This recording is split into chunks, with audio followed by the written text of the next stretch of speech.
Hello guys, welcome to the Time Bomb channel again, and I'm your host, the Bombardier. Got another watch review for you today, and as I said in my previous videos, not getting paid for this, purely personal opinion, personal views. Specifically today to look at a watch that's kind of hard to see in store, simply due to the fact that it's pretty much sold out everywhere. Well, it certainly is around me anyway. And that watch of the day today is the Casio G-Shock GBX 100 1ER in the UK, or I think in the rest of the world it's just referred to as the 101. Let me just get rid of the box. So I bought this particular G-Shock from G-Shock UK. Paid £149, which I believe is the stock price. So here's the beauty, and here's just a little tag reference, so you can see product code there. This was on the second stocking of the watch, as first time round sold out. I then signed up to the wait list, received the information that it was back in stock again. Went to purchase and didn't work. Had to call up customer services because letting them know, it's in stock, I can't buy it, it's in stock, and they said yeah, they had problems. Just a little side note is that I was trying to purchase it through Google Chrome, but when I did that it was saying that the product was unavailable. I then actually tried it through Firefox and it worked. I hope I'm not going to get sued by Google or Firefox for this experience, but that was my experience anyway. Again, I think throughout most of the UK now, this model is pretty much sold out. At present, there are 3 versions of this watch. There is the 101ER, which is the black one, which I'm holding here. Then there is the teal or blue, which is the 100-2, and then the 100-7 two-tone version, which is ideal for all of you Scar boys and Scar girls out there. These all sit within the G-Glide or Glide family that has been around for a while. I haven't myself owned any of the other Glides, but simply put, I think this new model seems to put a level of polish and finesse on the older models. It adds in a whole bunch of data tracking without actually a substantial price increase. I really did like the teal, the blue, and yeah, depending on future purchases, I may even stretch to getting one, as it's attracting a lot of attention. And the feedback online is that in real person, that blue, that it is that light pale blue, looks uber sexy in real life. The two-tone version, I looked at it and I kind of thought, white strap, yeah. Me using it for a couple of weeks, it's going to be turning into like an off-white beige dirty thingy that I'm going to need to wash regularly. Meh. Looking at the specs, this is unfortunately a battery model, which has an estimated 2-year life. And simply, again, personal view, all of my other G-Shocks are solars. I hope perhaps in later versions they bring in a solar version, but I'm not completely sure that they're going to do this, because I think it will impact on the design of the face, and also because I'm not particularly sure if there's actually enough space around here, and also because of the module inside and the volume of work that it actually does. I'm not sure if a complete solar will support that. But dun dun dun, watch me get completely proved wrong as Casio bring one out in the next few weeks. So the dimensions of the watch are 50.9 by 46 and 14.7 in depth. For me, it's a perfect size, and I think that slight increase in size over the other G-Shock squares has added to the overall visibility of the screen. And let's just pause and check out that screen. The screen is, the screen is why I bought the watch, and that's why I'm going to keep it. The memory in pixel or MIPS or MIPS LCD screen is for me at the top of the list of likes for this watch. Yes, as you can clearly see, it's a negative display, but in the month that I've had this, not once have I used the backlight during the day to read the time. The clarity is exemplary. If you look at it, move it around, you really only just struggle to lose vision when it's beyond flat. I don't know how many other watches you're going to be able to see, so that even there you can see it. It's coming up to here. I mean, what's that? 10-15 degrees. It's pretty solid. If this is the direction that Casio will take with all future releases of their Digi watches, then we are happy punters, as I think we are in for a treat, as it is an update to Digi displays that I think will change the face of digital watches, kind of like when Sabbath changed the face of music forever when they played on top of the pops for the first time. There was rock before that day, but after that, metal had changed forever. Dude. The watch body design is simple, but very stylish, and as I said before, it's slightly bigged up over the previous squares. My apologies, I don't have another square to compare it with, just my old Frogman here, which is an unfair and redundant comparison. The Frogman is nearly 10 years old, so to try and compare the displays between the two of them is unfortunate and unfair and unjust, so I'm not going to do that. So why don't we just spend another couple of seconds looking at that display. The steel, I mean, I guess you could call it a bezel. It's like a bezel. It has both brushed and what I would describe as being honed edges. I think uber stylish. I can honestly say though that within a short space of time I'm going to scratch this. Could probably polish it out, but to be perfectly honest with you, I don't mind a few scratches on this. It's a G-Shock after all, not a Tudor.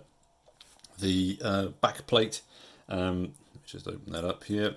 So the back plate, simple screw down, so super easy for battery switches, and as yet those little screws have not been yanking out the hairs of my wrist unsurreptitiously, so all good there. The buttons on the side, just make sure we got the right good focus there. Buttons on sides for me are a good size, and they also have a little bit of roughing on them, so yeah, it's a good tactile sense. Let's pop the light, see if we get any. Yep, there we go. You can see the light. The I mean, yeah, uber visibility on that. Via the app, you can actually adjust the amount of time that your light comes on for. I've got it set as the minimum, just as a way of trying to save battery life. But as I said previously, in the month that I've had this, I haven't used that backlight once during the day to be able to check the time. Going camping next week, so perhaps in the Brecon Beacons, on a late night, I'm probably going to need that backlight at the moment during the day. It really is not an issue.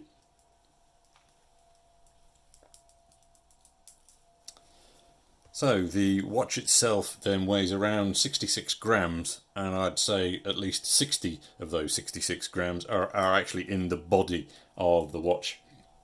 That's the first thing that I noticed when I took it out of the box, was actually how floppy or top heavy it actually feels. Obviously, yeah, all the important stuff's in there. I think the fact that the strap is so light and soft probably contributes to the aspect of this floppiness. However, once on wrist, this displacement or weight displacement, as it were, simply disappears. Before I pop it on wrist, I just want to show you one other feature. So yeah, within, of course you can't see it. So inside here, inside the keeper, you can just about see it, the reflection of the book. There are two small studs, and it's essentially these contribute. Let me pop it on wrist to show you.